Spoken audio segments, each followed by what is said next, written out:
लेकर, जिसमें CBSE board की 12वीं की परीक्षाओं को टाल दिया गया है, जबकि 10वीं की परीक्षाओं को रद्द कर दिया गया है।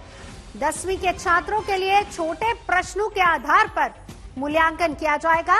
अगर कोई छात्र नतीजों से संतुष्ट नहीं है तो वो हालात सुधरने पर परीक्षा दे भी सकता है। आज प्रधानमंत्री नरेंद्र मोदी ने शिक्षा मंत्री और मंत्रालय के अधिकारियों के साथ बैठक की है, जिसमें ये फैसला लिया गया है। 12वीं की परीक्षा 4 मई से 14 जून तक होनी थी और फैसले के मुताबिक 12वीं की परीक्षा को लेकर फिर से एक रिव्यू बैठक होगी 1 जून को। हालात को देखकर समीक्षा की जाएगी। छात्रों को कम से कम 15 दिन पहले इसके बारे में सूचित किया जाएगा कि आपके एग्जाम हैं, कहां हैं, कब हैं, किस तारीख से हैं। पूरी डिटेल रिव्यू बैठक 1 जून को होगी और फिर उसके बाद 12वीं के एग्जाम को लेकर फैसला होगा। फिलहाल पोस्टपोन 12वीं की परीक्षाएं रद्द कर दी गई हैं। 10वीं की परीक्षाएं। आशुतोष मिश्रा मेरे सहयोगी हमारे साथ जुड़ चुके हैं। आशुतोष, डिटेल में बताइए, 10वीं 12वीं दोनों के छात्रों के लिए खबर बहुत अहम है, उनके अभिभावकों के लिए भी।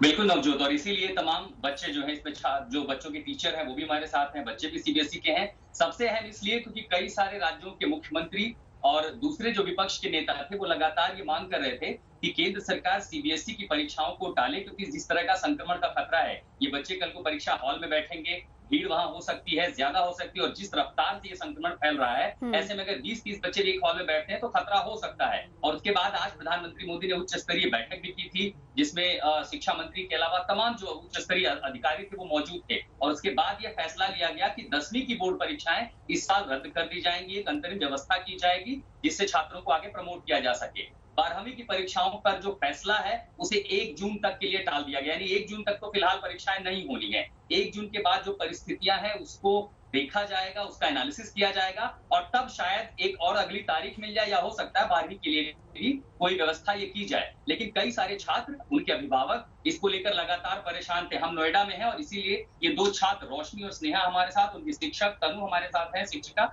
इसलिए सबसे पहले स्नेहा, ये जो फैसला लिया, आप लोग चाहते थे परीक्षा में बैठना और अब सरकार ने कह दिया कि परीक्षा नहीं होगी, क्या कहना चाहेंगे आप? फर्स्ट हम चाहते थे क्योंकि हमारा फर्स्ट टाइम बोर्ड था तो हम एक्साइटेड थे, बट एक डर भी था हमारे मन में कि कहीं कुछ हो ना जाए, मतलब ये पेंडेमिक से अब किसी को भी प्रॉब्लम ना हो। तो हम एक तरह से चाहते भी थे कि बोर्ड हो और एक तरह से चाहते भी थे कि ना हो।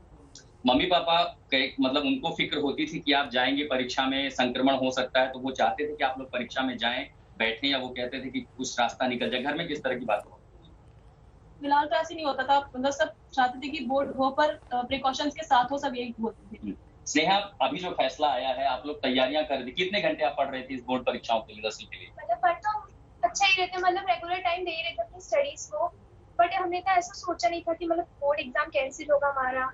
कोरोना की वजह से मतलब बहुत पेंडेमिक सिचुएशन हो गया था, इसलिए हम लोगों ने अभी ऐसा कुछ डिसाइड नहीं किया था कि बोर्ड एग्जाम कैंसिल होगा। हमें ऐसा लगा था कि पोस्टपोन भी हो सकता है एग्जाम। नहीं, मन में डर था किसी तरह कि परीक्षा देने जाएंगे, संक्रमण हो सकता है, अब जिस तरह तस्वीरें दिखाई दे रही? हाँ, डर तो बहुत था हमें कि ऐसे कोरोना, मतलब हॉल में जाएंगे एग्जाम देने, वहाँ पे इतने सारे बच्चे होंगे, पता नहीं किसको कोरोना हो जाए, ऐसे डर तो थोड़ा बहुत लगा ही था। तनु, आप तमाम बच्चों को पढ़ाती हैं, इतनी ट्यूशन लेती, इतनी क्लासेस लेती हैं, अभिभावक किस तरह की तैयारियों को लेकर के आपको जोर डालते थे? क्लासेस में आप किस तरह की डिस्टेंसिंग या नियम का पालन करते थे? और अब ये जो फैसला आया कि बच्चों की परीक्षाएं नहीं होंगी, उसको बतौर शिक्षिका आप कैसे देखते? मेरे हिसाब से तो अगर परीक्षा नहीं होगी तो मे भी बेटर रहेगा, बट ये है कि लोगों की जो बच्चे की प्रैक्टिस है, उनका आगे का फ्यूचर में थोड़ा सा गैप आ जाएगा उनके नॉलेज पे, क्योंकि अपनी क्लासेस तो ऑनलाइन से ऑनलाइन से बच्चों की उतनी नॉलेज नहीं देते, लोग की 10th के हिसाब से होनी चाहिए। तो अगर ये पेपर कैंसिल है तो उनका मे भी लॉस है नॉलेज को लेके, बट हाँ ठीक है, हेल्थ मस्ट इम्पोर्टेंट। आशुतोष,